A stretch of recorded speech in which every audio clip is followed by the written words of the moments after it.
రాష్ట్రంలో ఫేక్ పోస్టుల యొక్క కలకలం కావచ్చు, గందరగోళం ఎక్కువ అవుతుంది. అవి మీరు తెలుసుకొని వివరణ ఇచ్చేలోపు రాష్ట్రం మొత్తం చుట్టేస్తా ఉన్నాయి, మీ పరిపాలన పైన ప్రభావం చూపుతుంది.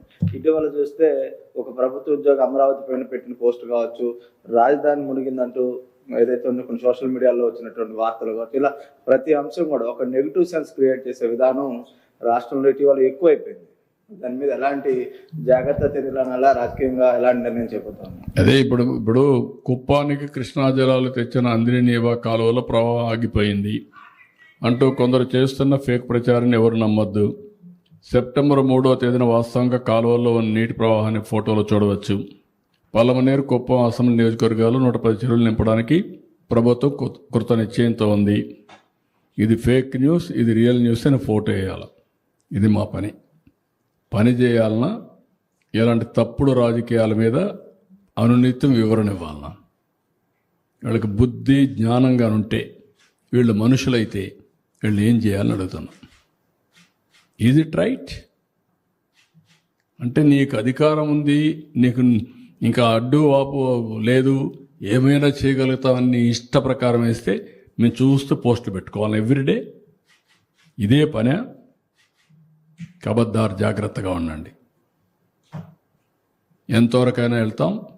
Will control this fellows. అవసరమైతే మొన్న కూడా చెప్పాను, మొన్నటి వరకు ఆడవాళ్ళ పైన పడ్డారు, క్యారెక్టర్ అసాసినేషన్ చేశారు, రాజధాని పైన పడ్డారు, ఇప్పుడు ఇలాంటి తప్పుడు పనులు చేస్తారు.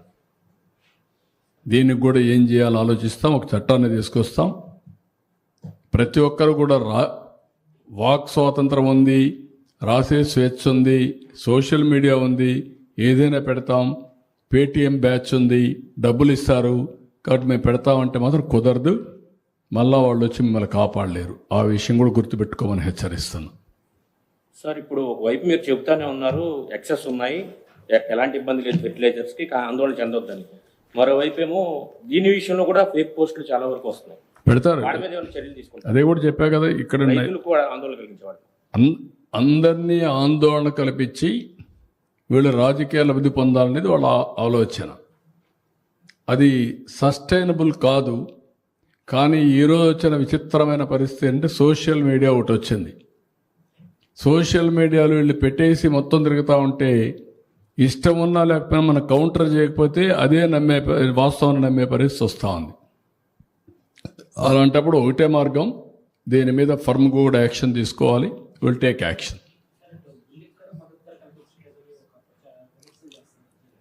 అదే నేను చెప్పేది. ఇంకా దానికి ఇవ్వడికేం చేయాలి?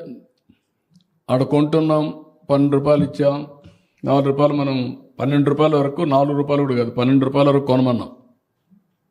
ఎంతైనా ఉండి మినిమం ప్రైస్ 12 రూపాయలు కొనమన్నాం. రైతులకు ఇవన్నీ చేస్తా ఉంటే రైతులకు ఏదో జరిగిపోయిందని కావాలని ప్రచారం చేసి రాజకీయ లబ్ధి కోసం ప్రయత్నం చేయడం నీచం, పరమ దుర్మార్గం కూడా. రైతుల్లో చైతన్యం ఉండాలి, చైతన్యం తీసుకొస్తాం. వాళ్ళు చైతన్యం రావడం కంటే వీళ్ళని కూడా హ్యాండిల్ చేయాలి. లేకపోతే ఇది వాస్తవాన్ని నమ్మి మోసపోయే పరిస్థితికి వస్తున్నారు. అది బాధ. ఒకసారి 2 సార్లు పర్వాలేదు, ఎవ్రీ డే ఏదో ఒకటి.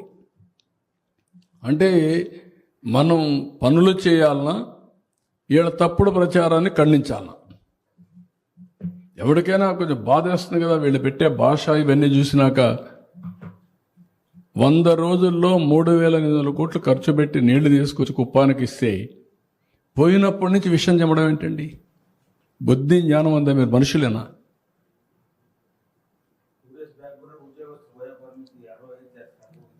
అదొకటి. ఇదే పని. ఫేక్ జీవో 60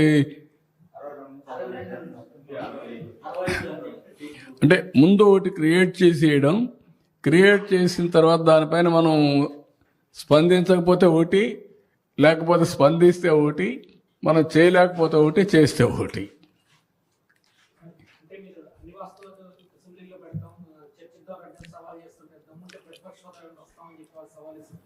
బుద్ధి ఉందా? ప్రతిపక్ష హోదా ఎవరు ఇస్తారా? ప్రజలు ఇస్తారు. నాకు ముఖ్యమంత్రి ఇస్తే నేను అసెంబ్లీకి వస్తానంటే నేను ముఖ్యమంత్రి ఎవరిస్తారు? ప్రజాస్వామ్యంలో ప్రజలు ఓట్లేస్తారు.